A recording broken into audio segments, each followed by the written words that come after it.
말씀드린 것처럼 주님께서는 데살로니가 후서에서 신약 교리에 관한 모든 교리를 잘 정리해 주셨습니다. 특별히 재림과 휴거로 인해서 마음이 불안했던 데살로니가 성도들에게 정확하게 올바른 교리를 잘 설명해 주시고 이제 교리적인 내용을 마무리했습니다. 그런 다음에 이어서 이제 디모데라고 하는 자기의 영적인 후계자죠. 바울을 대신해서 바울은 이제 곧 떠난다. 주님 품으로 주님께로 떠나게 될 것을 말씀했는데 떠나기 전에 디모데에게 당부하는 방식으로 교회 생활에 있어서 마땅히 있어야 될 모든 것들, 예를 들면 말씀을 어떻게 가르쳐야 되고 기도는 어떻게 해야 되고 또한 이 각자 성도들은 어떤 행위를 해야 되고 또 조직, 교회 조직은 어떻게 해야 되고 교회에서 문제가 생겼을 때는 어떻게 해야 되고 이런 모든 것들을 하나하나 잘 열거해 놓았습니다. 자, 그중에서 오늘은 직접적으로 잘 구분되어 있죠. 네 종류로 연로한 남자, 연로한 여자, 젊은 남자. 연로하다니까 좀 표현이 좀 그런데 나이 든이라고 에이지드라고 했는데 그러면 몇 살부터 몇 살까지가 해당되느냐 이게 분류가 뭐 명확한 건 아니에요. 다만 상식적인 선에서 내가 교회에서 젊은 층에 속하는가 나이 든 축에 속하는가는 스스로 판단해 보시면 알겠고요. 두 번째, 항상 상대적입니다. 내가 나이가 45이다. 그러면 나보다 윗사람보다는 내가 젊은 사람이고 나보다 어린 사람들에게는 내가 나이가 많은 사람이죠. 따라서 내가 일정한 나이에서 점점 나이 든 사람을 향해서 나아간다면 그것이 하나님께서 나에게 요구하시는 성품이 최종 목적이 돼, 최종 목표. 지금은 아직은 아니더라도 한 걸음 한 걸음 그 목표를 향해 나아간다고 했을 때, 난 오늘 설교 들을 거 없네. 왜? 난 젊은 남자인데 딱 한 개만 있어. 맑은 정신을 가져라. 끝이네. 맞는 말이죠. 그러나 젊은 상태로 계속 머물러 있나요? 나이가 들어갈 거 아니겠어요. 그렇죠. 그리고 자기보다 한 사람이라도 더 나이 적은 사람이 있을 거 아니겠어요. 그래서 상대적으로 봤을 때 모든 사람에게 다 해당이 되는 것이지 이거를 구분해서 나는 요거만 해당되고 요거는 아니다. 이렇게 할 일은 일단 아니라는 것을 좀 말씀을 드리도록 하겠습니다. 자, 그래서 앞부분에 제가 이렇게 썼습니다. 바울 사도는 크레테 지역 사역자인 목회자죠. 목사인 디도에게 건전한 교리에 합당한 것들을 말하라고 권면합니다. 건전한 교리에 합당한 행실이 무엇인지를 가르쳐줘라. 네가 그래야 목회자로서 올바른 태도다. 몸의 머리 되신 주님께서 각 지체들을 위해 내려주신 지침이라고 할 수 있으며 우리 모두가 도달해야 할 목표라고 할 수 있습니다. 모든 사람이 다 순식간에 이런 목표를 다 이룰 수는 없는 거죠. 따라서 과정을 거쳐서 그러나 이것이 분명한 목표다라는 것을 우리가 인식을 해야 한 걸음 한 걸음씩 내디딜 수가 있겠죠. 목표를 정확히 인식하고 또 지속적으로 의식하면서 나아가시기 바랍니다. 목표를 놓치면 그다음부터는 뭐 방향이 아주 갈짓자가 되겠죠. 이리저리 이러면 안 되고 목표가 뚜렷하면 그 목표 지점을 향해서 우리가 한 걸음 한 걸음씩 나아간다 그랬습니다. 그래서 완전함을 향해 나아가자라고 하는 히브리서 6장 1절의 말씀도 바로 그것이고 높은 부르심의 상을 바라보면서 내가 내 자신을 푸시해서 프레스 막 앞질러 열심히 목표를 향해 달려간다라고 빌립보서 3장에서 바울의 했던 고백도 마찬가지입니다. 그렇죠? 네. 자, 그래서 우리는 자기 자신이 현재 어느 정도의 위치에 있는지 스스로 하나님의 말씀의 거울에 비추어서 내가 가야 할, 지향해야 될 목표가 무엇인지 한번 확인해 보도록, 그리고 이 목표에 도달하도록 열심을 다하겠다고 하는 각오를 다지는 그런 시간이 되셨으면 좋겠습니다. 예, 첫 번째 성경에 나이든 연로한이라고 했습니다. The aged라고 하는 말 썼는데요. 자, 나이든 남자들에게 하나님께서 교회에서 기대하고 있는 모습은 무엇인가? 행동이라기보다는 성품이네요. 구체적인 행동이라고보다는 어떠한 성품을 지닐 것을 요구한다면 성품이 만들어지는 것은 하루아침에 되는 것은 당연히 아니겠죠. 그렇죠? 자, 첫 번째는 맑은 정신을 가질 것. 어떤 성경에는 술 취하지 말 것 이렇게 되는 게 술 취하면 당연히 맑은 정신을 가질 수 없다는 얘기가 되겠죠. 그러나 꼭 술과 연관지어서만 좁은 의미로 해석할 것이 아니라 넓은 의미에서 건전하고 맑은 정신을 갖는다. 그러니까 쓸데없는 공상, 상상이라든가 또 변덕스러운 생각이라든가 이런 것 안 하는 거죠. 예, 그래서 우리는 맑은 정신을 가지면 어떤 생각을 하는가 한 구절만 읽고 그 테마는 넘어갑니다. 자, 여러 번 나오는데요. 맑은 정신. 자, 빌립보서 4장에 가면 하나님께서 바울을 통해서 우리에게 이러한 것들을 생각하라. 맑은 정신을 가진 사람들은 이런 생각을 하겠죠. 빌립보서 4장 8절. 끝으로 형제들아 무엇이든지 진실한 것과 무엇이든지 정직한 것과 무엇이든지 의로운 것과 무엇이든지 순수한 것과 무엇이든지 사랑스러운 것과 무엇이든지 좋은 평판이 있는 것과 덕이 되는 것과 칭찬이 되는 것이 있거든 이런 것들을 곰곰이 생각하라. 맑은 정신으로 올바른 것들을 생각하라. 이것이 우리가 최종적으로 도달해야 될 첫 번째 목표입니다. 두 번째 목표는 신중할 것. 영어로 grave라고 써놨는데 왜 grave라면 이건 무덤인데 이렇게 생각하시는 분인데 무덤이란 뜻도 있습니다. 근데 여기서는 무덤이란 뜻은 아니고요. 신중하다는 뜻인데 이 단어는 우리 지구의 중력이라고 하는 말 있죠. 지구의 중력이라고 했을 때는 이 단어의 명사형이에요. 그래서 gravity. 그러면 이게 중력이거든요. 중력이라고 하는 것은 힘이잖아요. 잡아당기는 힘. 그래서 안정돼 있죠. 그렇죠? 예. 중력이 있으니까 우리가 지금 딱 여기에 서 있는 거잖아요. 만약에 중력이 없는 대기권 너머에 그 우주선 타고 가는 사람들이 대기권을 넘어서서 이제 공기가 없는 그런 곳에 가면은 중력이 없어서 어떻게 됩니까? 둥둥 떠댕기죠. 예. 그러니까 둥둥 떠댕기는 신앙생활 하지 말고 안정되게 딱 그죠? 중심이 바로 잡힌. 그래서 성경에 보면 이것을 고정되어 있다 또는 흔들리지 아니한다, 떠내려가지 아니한다. 그래서 떠내려가지 아니 끌려다니는 그죠? 튕겨나가지 않는 거니까. 자, 그래서 한 구절도 이것도 역시 확인해 보도록 하겠습니다. 에베소서 4장으로 가면 우리 그리스도인의 생활에 있어서 끌려다니지 말라라는 표현이 나오는데요. 에베소서 4장 14절.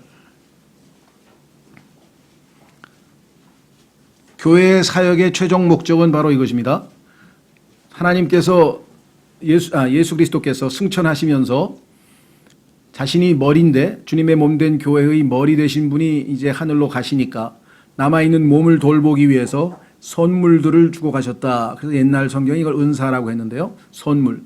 그럼 주님이 주신 선물 중에는 여기에 몇 가지가 나오는데 사도도 있고 복음 전도자도 있고 그다음에 대언자도 있고 그렇죠? 특히 이제 교회가 안정된 이 교회 시대에는 목사 겸 교사를 세우셔서 성도들을 가르쳐서 결국은 신중하게 믿음이 굳건하게 세워질 수 있도록 했다. 그래서 14절에 보시면 이렇게 되어 있습니다. 이것은 우리가 잘 성장하면 목표 지점에 도달하면 이것은 우리가 더 이상 아이가 되지 아니하여 사람들의 속임수와 몰래 숨어서 속이려 하는 자들이 사용하는 간교한 술수로 말미암아 교리의 모든 바람에 이리저리 흔들려 밀려다니지 아니하고 딱 중심을 잡고 있는 상태. 이것을 우리가 보통 신중하다 그랬습니다. 우리는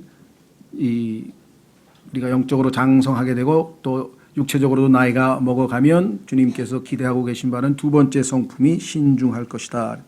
세 번째는 절제할 것이다 그랬습니다. 절제. 절제를 모르는 분은 없겠죠. 절제라고 하는 것은 한마디로 우리가 욕망과 자기의 감정, 그렇죠? 감정과 욕망을 잘 통제할 수 있는 능력, 그걸 우리가 절제라고 합니다. 그렇죠? 그래서 화가 났더라도 순간 멈춰서 통제를 한 다음에 차근차근 또 보통 우리가 이 성질이라 그러죠. 이 성질을 우리가 때때로는 폭발시키는데 미국 사람들도 그런 말을 씁니다. 그러니까 참지 못하고 팍 하면은 he lost his temper. 그의 템퍼에서 절제가 사라져버렸는데 잃어버렸다 이 말이죠. 따라서 우리는 나이가 들수록 절제하는 그 성품이 우리 안에서 잘 형성되어져 가야 한다. 그래서 고린도전서에도 이 절제에 관한 것을 바울이 잘 이야기하고 있죠. 그래서 여러 번에 걸쳐서 특히 이 절제라고 하는 것은 성령의 열매의 특성 중에 하나라는 것을 우리가 알 수 있죠. 9가지 특성 중에 해당되죠. 예. 그다음에 네 번째 연로한 남자들에게 하나님이 기대하고 계신 것은 믿음과 사랑과 인내에서 건전하다. 예. 건전하다. 사운드라지. 건강한 믿음, 건강한 사랑, 건강한 인내. 그런데요. 자, 믿음, 사랑, 이것도 인내 다 성령의 열매의 특성 중에 하나이네요. 그렇죠. 따라서 정말 어떤 사람이 믿음과 사랑과 인내에서 건전한 신앙을 가지고 있다 그러면 뭐 잘 완성된 신앙이죠. 성숙된 신앙. 그렇죠? 예. 그래서 요 네 번째 것은 우리가 영적인 성장의 목표에 해당되는 것이구나. 그리고 이것은 믿음과 사랑과 인내라고 하는 것은 행동이기보다는 아까 말씀드린 것처럼 성품이잖아요. 그렇죠? 하나님께서는 겉으로 드러난 행동보다는 성품에 주의하시는구나. 왜? 성품이 갖추어지면 행동은 자연적으로 따라오게 되어 있습니다. 그리고 이러한 성품은 하루아침에 성숙되는 것이 아니죠. 성숙이라고 하는 것은 시간을 요한다는 거잖아요. 그렇다면 나이가 들어가면서 차근차근 형성되어져 가는 것이겠구나. 그렇다면 네 번째, 우리가 청년들에게, 젊은 사람들에게 지나친 요구를 해서는 안 되는구나. 왜? 아직 나이가 충분하지 않아서 충분히 믿음과 사랑과 인내에서 건전치 못하고 때로는 들쑥날쑥하고 때로는 흥분도 하고 때로는 빗나가기도 하고 이리 튀기도 하고 저리 튀기도 하는 그런 젊은이의 어떤 열정에 의한 여러 가지 부작용도 있을 터인데 그것을 이 잣대에다 대고 우리가 지나친 요구를 할 수는 없다. 그렇죠? 그래서 두 번째, 지나친 실망도 필요 없다. 쟤는 교회 벌써 한 10년도 넘게 봤는데 어째 저 모양이 아직도 달라진 게 없네. 뭐 이런 분들이 가끔 계시는데 인내할 수밖에 없다. 기다리는 거죠. 그래서 장성한 영적으로 성숙한 성도에게서 하나님께서 기대하시는 열매를 아직 젊은 지체들에게 무리하게 요구하거나 또 그러한 특성이 성품이 갖추어지지 않다고 해서 실망하거나 그럴 필요는 없다 그랬습니다. 여기 끝에 보면 인내라는 말이 나오잖아요. 인내. 그렇죠? 우리 정말 뭐 꼭 그리스도인이 아니더라도 인생에 있어서 많은 굴곡을 거친 나이 많이 드신 분들 얼굴에 주름이 패이고 허리가 굽고 이런 분들 보면요. 그분들의 삶에 있어서 가장 큰 미덕은 뭐냐? 인내입니다. 인내. 이때까지 어떻게 다 참고 오셨어요? 다 참고 오신 거죠. 그렇죠? 그래서 어른들에게 있어서 나이 든 사람에게 있어서 하나님께서 가장 크게 기대하시는 것은 바로 이 믿음, 사랑, 인내에 있어서의 건전함이다라고 분명하게 말씀을 하고 계십니다. 그래서 목표를 향해 나아가자 그랬습니다. 지금 다 누구나 완성됐다는 건 아니고요. 자, 두 번째, 연로한 여자들에게는 또 네 가지를 말씀하셨네요. 첫째, 거룩함에 합당하게 처신할 것, 거짓으로 비난하지 말 것, 많은 술에 내주지 말 것, 선한 것들을 가르치는 자가 될 것. 하나님께서는 남성과 여성의 특성을 충분히 다 이해하고 계시는구나. 왜? 남자에게는 행동보다는 성품을 요구하셨어요. 근데 여자들에게는 아주 실질적인 것을 요구했어요. 그렇죠? 그게 여성들의 특징인 것 같아요. 그렇죠? 사랑한다고 말하면 뭐예요? 반지라도 사서 줘야지. 이해하시는 분은 다 이해하시겠죠. 여성들의 특징은 구체적인 거예요. 실천적인 거. 그렇기 때문에 하나님께서 특성에 맞게 구체적인 행동을 언급했어요. 그래서 behavior 했어요. 뭐냐? 이 거룩함에 합당한 행동. 그래서 처신이라고 여기서 했지만 영어로는 그게 behavior인데요. 거룩함이라고 하는 것은 1차적으로 세상과 구분되어진 것을 얘기합니다. 세상 사람들과는 다른 사고방식, 다른 행동방식, 다른 언어 생활 모든 면에서 뭔가 다르다. 저 사람 뭔가 좀 다르긴 다르구나. 그런 걸 느낄 수 있는 삶의 방식인데 특히 성경에 보니까 마지막 시대에 있어서의 삶에 있어서는 성경에 보니까 단정한 옷차림에 대한 언급이 디모데 전서에 나옵니다. 자, 한번 확인해 보겠습니다. 교회 생활 서신에 있어서 하나님께서 남자들은 거룩한 손을 들어서 기도해라. 남자들에게 하나님께서 기대하는 것은 손을 들고 기도하라. 거룩한 손을 들고 기도하라. 기도하라. 남자는 한 가지만 잘 기억하시면 열심히 기도하세요. 기도하시고요. 두 번째, 9절로 갑니다. 디모데전서 2장 9절에서 8절은 아까 얘기한 것처럼 남자들에게죠. 남자들이 진노하거나 의심하지 않고 거룩한 손을 들어 기도하기를 원하노라. 진노는 화내지 말고, 두 번째 의심하지 말고, 이 두 가지 태도를 버리고 혹시라도 그럴 상황이 되면 그것을 버릴 수 있도록 기도하는 거죠. 9절 또한 이런 식으로 여자들도 단정한 옷으로 자기를 꾸미되, 완전히 다른 얘기를 하고 계시죠. 여자들에게는 얌전하게 맑은 정신으로 하고 장식한 머리나 금이나 진주나 값비싼 옷으로 하지 말며 오직 하나님의 성품을 고백하는 여자들에게 합당한 선한 행위로 하기를 원하노라. 여자들에게 있어서의 그 특성 중에 하나는 유행에 민감한 겁니다. 그렇죠. 그래서 성경에서는 그 문제를 구체적으로 언급을 했어요. 고린도전서에서는 이 세상의 패션이 사라진다라고 하는 패션이란 단어까지, 그걸 꼭 오늘날의 패션에만 해당되는 건 아니지만 너무 민감하게 이러한 외적인 것에 반응하기보다는 속사람, 그래서 하나님의 그 내면을 더 강조하면서 속사람, 고요한 영, 베드로전서 3장에서는 고요한 영으로 자신을 장식하라 이렇게 얘기를 했기 때문에 여기서 거룩함에 합당하게 처신한다고 하는 것은 외적인 여러 가지의 그런 삶에서 생활 방식, 특히 우리의 그 외적인 옷차림을 포함한 모든 것이 다 포함된다라고 성경은 분명하게 말씀을 하고 있습니다. 자, 그래서 두 번째로 갑니다. 거룩함에 합당하게 처신해라. 두 번째, 거짓으로 비난하지 말 것. 왜 그랬을까요? 이 연로한 나이 든 자매들이 쉽게 유혹에 빠질 수 있는 것은 말을 많이 하는 것이고, 그 말을 하다 보면 잘못하면 거짓 고소가 뭐 우리 교회 안에서도 여러 번 있었고요. 최근에도 있었고요. 그러니까 사실이 아닌데 그걸 자꾸만 그걸 가지고 사람을 비난하는 거예요. 정확하게 확인도 안 된 상황. 이런 일들이 벌어질 수가 있기 때문에 하나님께서는 정확하게 이 문제를 두 번째로 지적을 했습니다. 자, 그뿐만 아니라 많은 술에 내주지 말라. 이 거짓으로 비난하는 것과 많은 술에 내주는 것이 왜 나이든 여자에게 하나님이 지적하셨을까? 이제 술에 관해서는 그 당시에 특히 이 지중해권에서는 포도주라고 하는 것은 거의 생활에서 음료입니다. 음료. 이게 무슨 술이라고 하는 개념이 아니라 밥 먹을 때 그냥 항상 먹는 음료 개념이기 때문에, 물론 거기에는 포도 주스가 아닌 포도주가 알코올 성분이 많이 들어간 경우에는 이제 결국은 문제를 야기시킬 수가 있는데요. 어쨌거나 보통 나이 드신 여자분들에게 있어서의 가장 그 잠재적인 위험성은 뭐냐 하면은 자녀들도 다 시집장가 보내고 혼자 시간을 많이 보내게 된다 이 말이죠. 혼자 시간을 많이 보내게 될 때의 유혹은 뭐냐면 누군가를 만나서 좀 얘기를 하기가 시간을 좀 보내야 될 거 아니겠어요. 그렇죠.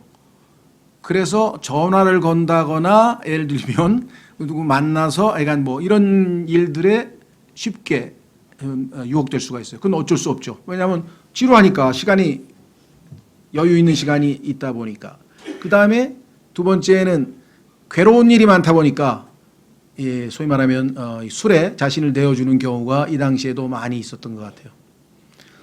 실제로요, 뭐 여기 계신 분은 내가 나한테 고백한 사람 없으니까 잘 모르겠어요. 누가 한 잔씩 하시는지 내가 잘 모르겠는데 어떤 분 저한테 찾아와서, 우리 교회 분은 아니고요, 자기가 매일 밤에 소주 한 병을 안 먹으면 잠을 못 잔다. 그래가지고 자기가 살아온 얘기를 다 하면서 그게 자꾸만 생각이 나고 이 한이 맺혀가지고 하여간 술을 먹어야만 잠이 온다는 거예요. 그러니 그걸 갖다가 먹지 말라고 할 수도 없고 참 난감해가지고 제가 그냥 기도하겠습니다. 그리고 이제 뭐 다른 얘기를 할 수가 없잖아요. 고통을 호소하는데. 그래서 하여간 그건 옳은 방법은 아닙니다라고까지만 얘기를 했지 어떻게 하라고 할 수가 없더라고요. 하여간 어쨌거나 성경에서 분명하게 주님께서 지적하고 있는 것은 나이 드신 자매님들의 경우에는 시간적인 그런 여유가 혼자 외로움이나 이런 것 때문에 이런 일에 연루될 가능성이 높기 때문에 하나님께서 이야기를 하신 것이지, 이건 나하고 너무 거리가 멀다 생각하지 마시고요. 어느 순간에 어떤 일이 우리에게 일어날지는 아무도 모르는 것이죠.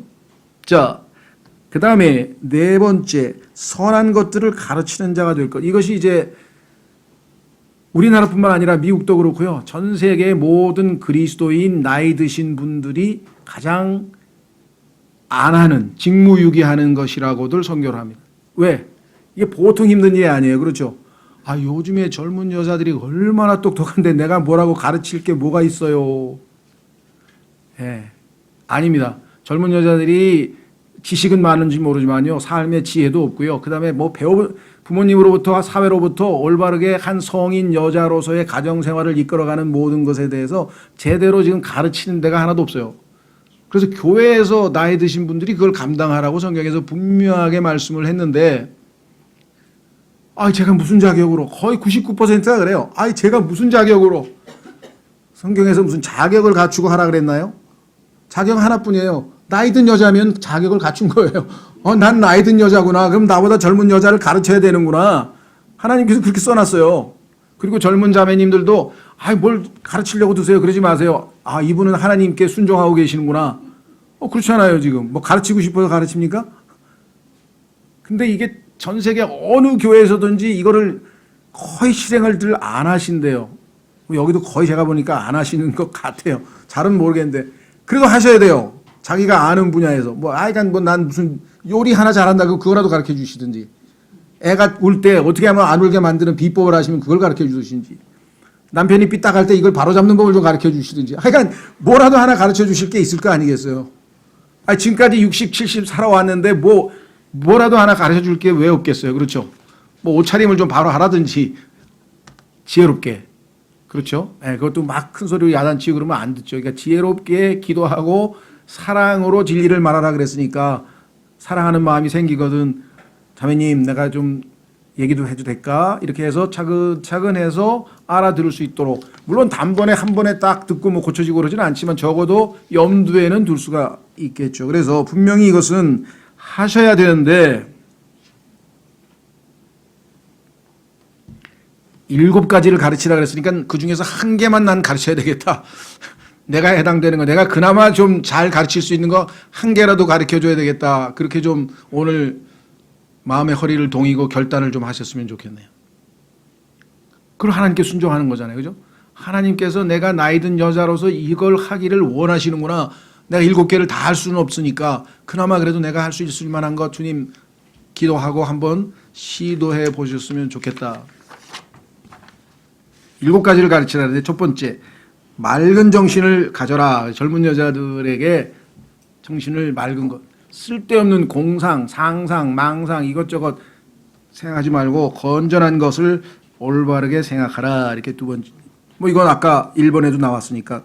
두 번째, 자기 남편과 자녀를 사랑하라. 남편도 없고 자녀도 없는데 어떻게 사랑하냐. 이게 만들어야죠. 디모데전서 5장 14절. 이게 하나님 뜻이라고 써 있어요, 여러분들. 이게 지금 시집장가 가는 게 하나님 뜻이라니까요. 예? 하나님의 뜻을 이루어드리는데 그걸 안 하려고 그러면 어떻게 구원받은 사람이. 그런 각오로 하면은 못할 게 뭐가 있어요. 그렇죠? 언제까지나 서로 기다리다가 재고 있다가 썸만 타면 뭐예요? 자, 디모데전서 5장 14절. 디모데전서 5장 14절. 그러므로 나는 젊은 여자들이 결혼해서, 근데 여기에 동사가 will이에요. 내 뜻은, 그러니까 그건 하나님의 뜻이 아니고 바울의 뜻이잖아요. 물론 바울의 뜻이지만 하나님의 뜻을 전달하는 바울의 뜻이지, 바울이 자기가 무슨 똑똑해서 사람들에게 이래라 저래라 하고 있습니까? 하나님께서는 바울이 한 말을 하나님의 말씀으로 인정했다고 성경에 써 있잖아요, 고린도전서에. 그러니까 바울은 하나님의 뜻은 뭐냐? 하나님의 뜻, 젊은 여자들이 결혼하는 거다. 왜? 보호받을 수 있어요. 젊은 여자들은 성경에 보니까 1차적으로 아버지의 권위하에 놓여야 되는데, 일정 나이가 지나면 아버지도 늙고 그래서 제대로 돌보기도 못하고 권위 행사도 잘 못하고 이렇게 돼요. 그렇죠? 오히려 딸이 아버지 돌봐줄 정도로 아버지가 다 늙어가시니 그 전에 빨리 결혼해서 자신을 보호할 수 있는 우산, 우리도 핵우산이라고 그러잖아요. 미국이 우리의 핵우산 노릇을 해서 마찬가지로 그 우산 역할을, 즉 권위를 통해서 보호받을 수 있는 머리를 둬야 된다. 이게 이 남편이라 이 말이죠. 그렇죠? 자, 그래서 결혼을 하라. 두 번째, 자녀를 낳는 것, 이것도 아버지의 뜻이에요. 그런데 요즘엔 보니까 또 자녀를 안 낳더라고. 그냥 우리 애 키우면 힘들어, 말도 안 들어. 그럼 강아지나 키우자. 강아지 키워요. 그런 사람들 많더라니까요. 젊은 부부가 전부 강아지 키우고 앉았어. 이것도 하나님의 뜻이 아니에요. 하나님의 뜻은 결혼을 하고 아기를 낳는 거예요. 분명히 써 있습니다. 여기 자녀들을 낳고, 자녀를 낳고 안 돼 있어요. 복수로 돼 있어요. 자녀들을 낳고. 하나만 낳은 사람 더 낳아야 돼요. 성경 문자적으로 성경대로 하겠다고 성경대로 믿는 교회 왔다 그러면 성경대로 그대로 하셔야죠. 그렇죠? 안 낳으시면 어쩔 수 없고. 그러나 일단 일부러 안 낳으려고 할 필요는 없다는 얘기죠. 그 다음에 보세요. 가정을 꾸리며 그랬죠. 자녀들 낳고 가정을 꾸리며. 그렇죠? 자, 가정을 잘 바르게 이끌어 간다는 얘기죠. 그 다음에 비방할 기회를 대적에게 전혀 주지 말기를 원하노라. 하나님께서는 여자들을 이 땅에서 보호하는 가장 좋은 수단으로 결혼과 자녀를 낳고 키우는 것으로 정하셨어요. 왜? 그러면 죄질 틈이 없어. 왜? 정신이 없잖아요. 어떻게 죄질 생각을 해요? 죄질 틈이 없다니까. 그렇죠. 남자들은 왜 성경에서 72시간 노동하라고 그래서 요즘에 52시간으로 줄여서 20시간은 죄 좀 짓겠다 그러는데요. 20시간 뭐 하겠어요? 죄밖에 더 지겠어요? 인간이? 그러니까 하나님은 12시간 낮에 일하라 6일간 72시간 노동하면요. 죄 지을 틈 없고 가정하고 재밌게 살다가 그냥 밤에 잠자고 일찍 일어나고 잠자고 일찍 일어나고 얼마나 좋아요. 그리고 가족끼리 조금 저녁 식사하고 같이 성경도 읽고 미국 사람들 초반에 건전한 미국 가정이 그랬어요. 쭉 노동하고 저녁에 가족들 다 모여서 기도하고 밥 먹고 성경 읽고 그래 또 일찍 자. 그래서 일찍 자고 아침에 또 일찍 일어나고 12시간 노동하고 찬송하고 일요일날 교회 가고 막 그야말로 막 건전함이 막 줄줄 흐르죠. 너무 건전해. 옛날 서부 영화 보면 야 저렇게 살아야 되는데 그게 하나님이 원래 의도했던 미국이 그래서 오늘날 물론 지금은 엉망진창이 돼버렸지만 그래도 그렇게 살아온 나라이기 때문에 하나님의 복을 받은 나라가 된 거죠. 그렇죠? 자, 그래서 자기 남편과 자녀를 사랑할 것이라고 분명하게 말씀을 했고요. 세 번째, 신중할 것, 정숙할 것. 오늘날 학교에서, 직장에서, 사회에서 전혀 이렇게 안 가르쳐 줍니다. 뭐라 그럽니까? 그게 뭐야, 그 구닥다리 같이 그냥 좀 섹시하게 입으면 안 돼? 이거는 정숙하고 반대잖아요. 예. 섹시하게 옷 입고 나갔다가 일 저지른 사람이 디나예요, 디나. 야곱의 딸 디나가 야, 이 동네 남자 너무 멋있대. 야, 보니까 밤에 막 번쩍번쩍 막 클럽도 있대. 거기 가자. 구경 갔다가 그냥 다 망치고 왔죠. 그럼 오늘날 전부 이런 일들이 비일비재하게 매일같이 벌어집니다. 그러니 뭐 거기서부터 일어나는 무슨 뭐 미혼 무슨 난리법석 문제는 막 터집니다. 하나님께서 이러한 모든 것으로부터 보호하기 위해서 교육을 하도록 이야기했어요. 그래서 신중할 것, 정숙할 것, 이 얘기를 뭐 더 길게 할 필요가 뭐가 있겠습니까? 그렇죠? 예. 자, 그래서 성경에서는 분명하게 이야기를 합니다. 그 다음에 다섯 번째, 가정을 돌볼 것. 여기 이제 조금 약간의 논쟁이 있습니다. Keepers at home이라고 했는데 그러면은 여자들이 사회생활하는 것은 성경에서 금하고 있는 거냐? 거기까지 성경에서 얘기하는 건 아니고요. 잠언 31장에 현숙한 여인에 대해서 성경에서 말씀하시면서 거기에 여인들의 경제 활동에 대해서 다양한 이야기가 나옵니다.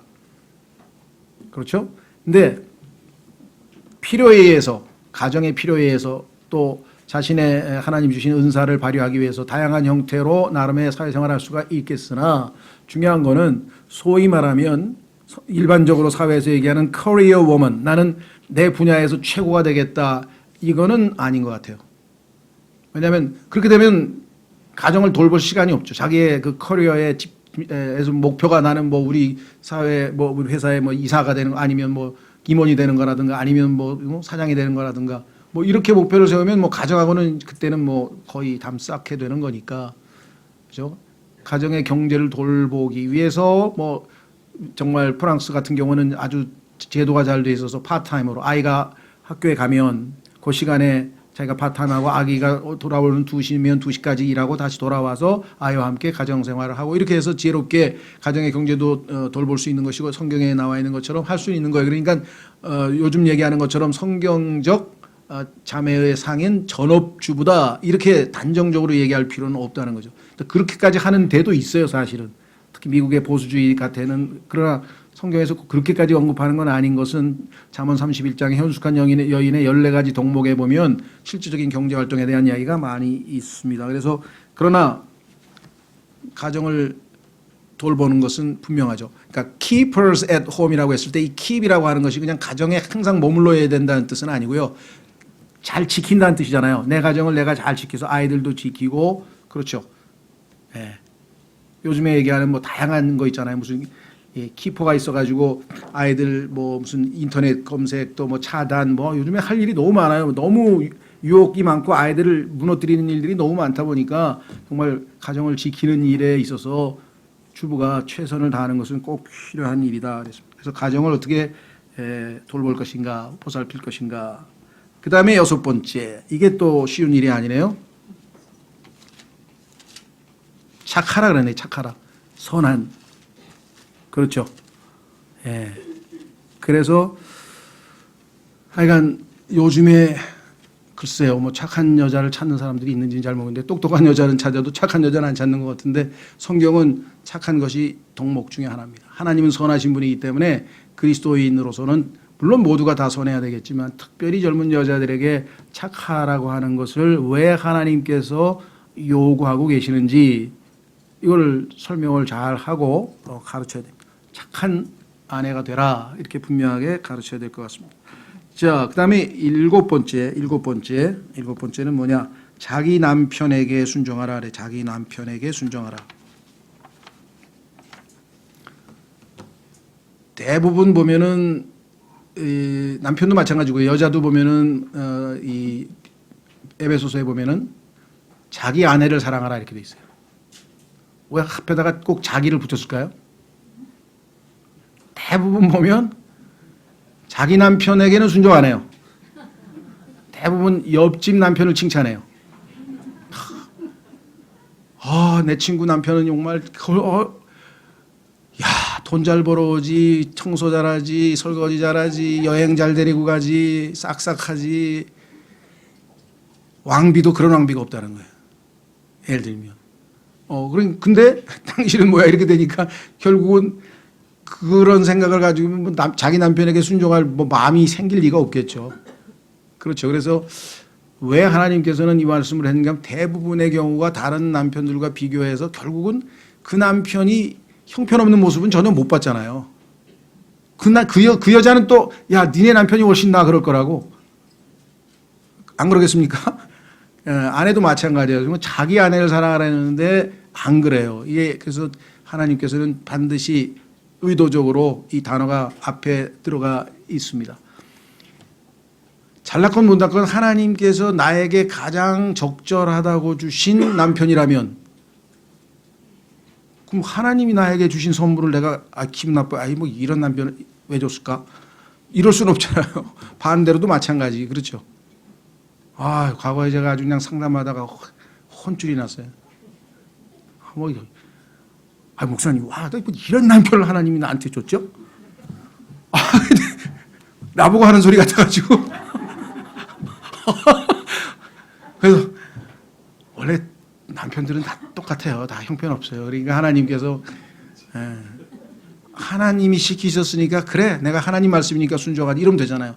누가 남편에게 순종하라 그랬어요? 하나님의 말씀에 순종하면 될 거 아니에요. 남편에게 순종하라니 남편에게 순종하지 말고 하나님의 말씀에 순종하면 자연히 남편에게는 순종하게 되는 셈이 되지 않겠어요? 할 수 없이 뭐 내 나름대로 지혜를 짜내서 그렇게 답변을 해드렸는데 나중에 하늘나라에 가보세요. 그나마 여러분이 인생에 있어서 그나마 뭐라도 하고 하나님 앞에서 상급이라도 조금 받으면 다 남편 덕분이고 아내 덕분이에요. 다. 물론 성경에 보니까 남편과 아내가 서로 사랑만 하는 역할을 하는 건 아니에요. 성경에 보니까 사람이라고 하는 막대기 노릇을 해요. 막대기. 회초리. 그래서 하나님께서는 이집트를 때리는 회초리 노릇을 했죠. 반대로 또 이집트가 이스라엘을 때리는 회초리 노릇을 하고 얼마 있다가 바벨론이 이스라엘을 때리는 회초리 노릇을 하고 이스라엘이 바벨론을 때리는 회초리 노릇을 하고 국가적으로도 마찬가지. 하나님은 그와 같은 방식으로 적절하게 운영하시는데 사람도 마찬가지. 여러분들 신앙생활 해보면은 제일 힘든 시험이 바로 이것입니다. 첫째는 하나님께서 우리에게 시련, 말 안 듣고 계속해서 이렇게 뺀질뺀질하고 그러면 하나님께서 우리를 때리실 때 제일 쉽게 때리는 것은요, 뭐겠어요? 네. 병이에요, 병. 병 걸리면 마음이 굉장히 다 순해져요. 나 하나님 앞에 막 불쌍히 여겨달라고 고쳐달라고 그러고 막. 그렇죠. 네. 두 번째가 뭡니까? 예, 굶는 거예요. 돈 못 벌면 이제 또 하나님 살려주세요 하고 뭐 사업이 안 됩니다. 뭐 어떻게 됩니다. 직장을 주세요 하고 또 그냥 막 두 가지 없는데 겸손하지 않은 사람 별로 없어요. 다 요 두 가지면 웬만한 사람 다 엎드려서 하나님 앞에 찾고 기도하고 너무나 이것이 우리에게 왜 우리 육체에 해당되는 거니까. 그렇죠. 네. 세 번째가 가장 힘든 거예요. 뭐 다른 데서 뭐 직장에서의 어려움도 있는데 그 중에서 뭐냐? 인간관계예요. 내 마음을 뒤집어 놓는 남녀가 있단 말이야, 주변에. 미치겠다는 거야. 속이 뒤집어지는데 열은 받고 미치겠는데 해결 안 되잖아요. 왜? 나 혼자 할 수 있는 일이 없잖아요. 돈 없으면 어떻게 해요? 하나님의 왕국과 그의 나라를 구하면 다 이 모든 것을 다 채워주신다 그랬는데, 아니 뭐 죽으면 죽으리라. 굶다가 죽으면 되죠 뭐. 그러면 하늘나라 가면 더 이익이라 그랬네. 죽는 게 이익이라 그랬으니까. 믿음도 생겨. 왜? 죽는 게 이익이라 그랬으니까. 지금부터 난 일하고 싶은데 일을 안 줘서 돈이 없어서 뭐 어떻게 해? 굶어 죽으면 하늘나라 가네? 이 정도의 믿음은 웬만한 사람 가져요. 병도 마찬가지예요. 죽으면 죽으리라. 하나님 주신 병인데 기도하고 하나님 안 고쳐주시면 하늘나라 가겠습니다. 그런 각오를 보여요. 그런데 옆에서 괴롭히는 사람은 그게 안 된다. 이게 혼자서 해결할 수 있는 문제가 아니잖아요. 지금 저 사람과 나와의 뭐 관계가 회복되고 어떻게 돼요? 방법은 딱 하나뿐이죠. 내가 죽는 거예요. 하나님은 나를 변화시키기 위해서 사람이라고 하는 막대기를 쓰시는 거예요. 최후로. 왜? 가장 질긴 게 나거든. 내가 뺀질뺀질하지, 내가 기도 안 하지, 내가 전도 안 하지, 전부 나야. 죄 짓는 건 나야. 그래서 나를 처리를 해야 되는데 이게 처리가 안 돼. 왜? 자기를 무지하게 사랑한다. 이게 성경이 그래요. 자기를 사랑하는, 다 자기 중심적으로 모든 게 자기 중심적인 자아를 처리하는 수단, 자기를 부인시키고 자아를 처리할 수 있는 방법은 옆에 있는 사람을 통해서 자기를 괴롭게 만드는 거야. 무기력하게 만드는 거야. 다 되는데 어떤 사람이죠? 뭐 돈도 있고 뭐 안 되는 게 없어. 다 되는데 이 자식 새끼가 말을 안 들어. 그래가지고 마약을 해가지고 그냥 개판을 쳐놨어. 그거 어떡하겠어요? 두드려 잡아요. 아니면 뭐 어떡하겠어요? 그 하나님께서 그래가지고 그걸로 인해서 그 사람이 겸손하게 되는 거예요. 그거 아니면 그 사람은 겸손할 이유가 없지. 제일 우리를 겸손하게 할 수 있는 건 뭐냐? 옆에 있는 사람이에요. 그 누군지는 잘 몰라. 그것을 성경에서는 rod of man, 사람이라고 하는 막대기를 사용하시겠다. 그렇죠? 다양한 형태로. 자, 그래서 우리는 자기 남편에게 순종하는 것은 한마디로 얘기하면 불가능입니다. 안 돼요. 그렇기 때문에 믿음으로 하나님의 도움을 받아서 해야지. 이건 안 되는 일이에요. 왜? 뭐 존경할 만한 건덕지가 뭐가 있어야 해보지. 저렇게 멍청하고 저런 무기력하고 저런 사람은 어떻게 내가. 그렇죠. 그래서 이거는 하나님의 말씀에 순종한다는 각오로 하게 되면 가능해져요. 그게. 왜? 믿음으로는 모든 것이 가능하다고. 마지막으로 젊은 남자들은 제일 단순해서 하나님께서 한 가지만 정신 차려. 맑은 정신을 가지고 넌 쓸데없는 생각하지 말고, 그죠? 공상 쓸데없는 생각하지 말고 맑은 정신을 가지고 하나님 앞에 서 있어라. 그렇게 생각할 것을 올바로 생각. 아까 8가지 얘기했죠. 그 쭉 빌립보서 4장 8절에 이런 것들을 생각하라. 왜? 대부분 그거 아닌 것들만 생각하고 있어. 아까 써 있는 거 있죠. 그런 생각하는 젊은 사람들 거의 없어요. 다 그거 말고 딴 생각만 하고 있다. 그래서 적어놨잖아요. 오죽하면 하나님께서 왜 그렇게 자세하게 써놨어요? 이제 그거 한번 읽고 저도 한번 읽고 마칩시다. 빌립보서에 보면요. 대부분의 사람들이 성경에다 하나님이 생각하라는 거 안 생각하고 딴 생각만 하고 있어요. 가만히 있어봐. 주식이 왜 이렇게 안 오르는 거야? 가만히 있어. 이게 지금 왜 이러는 거야? 머릿속에 딴 생각 들어가 있죠. 하나님은 우리에게 무엇을 요구하시는가? 빌립보서 4장 8절 끝으로 형제들아 무엇인지 진실한 것을 생각하다. 진실한 것. true, wrong 말고 거짓된 것 말고 true. 그 다음에 정직한 것, 부정직한 것 말고 요번에 어떻게 하면 좀, 요거 어떻게 해서 이렇게 편법을 써서 어떻게 좀 해보, 이런 생각하지 말고 정직한 것. 그 다음에 의로운 것, 올바른 것, 잘못된 것 말고, 그 다음에 순수한 것, 불결한 것 말고, 그렇죠? 예. 정 안 되면 퓨어 요구르트라도 잡수세요. 자, 퓨어. 이거 퓨어에 약간 익숙해져야 돼요. 하나님은 순수하신 분이기 때문에 이 사역도 보니까요.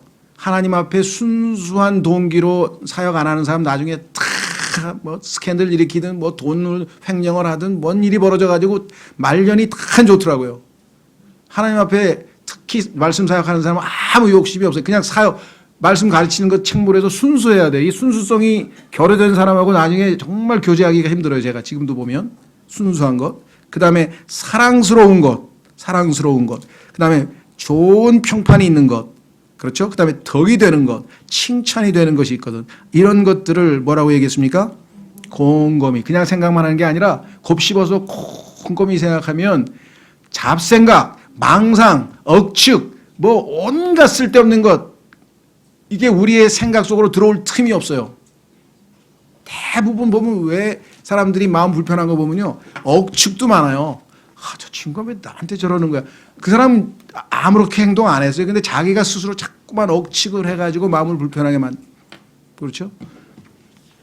자, 오늘 주님께서 우리에게 주신 것은 교회 생활에 있어서 우리가 이루어야 할 목표입니다. 그래서 우리가 지금 당장 그렇지 않더라도 이 방향으로 전심을 다해서 열심을 내자. 그렇죠? 시간 여러분과 제가 주님 오늘 주신 말씀을 통해 저에게 해당되는 그 이 일에 저희가 순종함으로 한 걸음씩 이 목표를 이루어갈 수 있도록 도와주십시오. 다 같이 기도하겠습니다.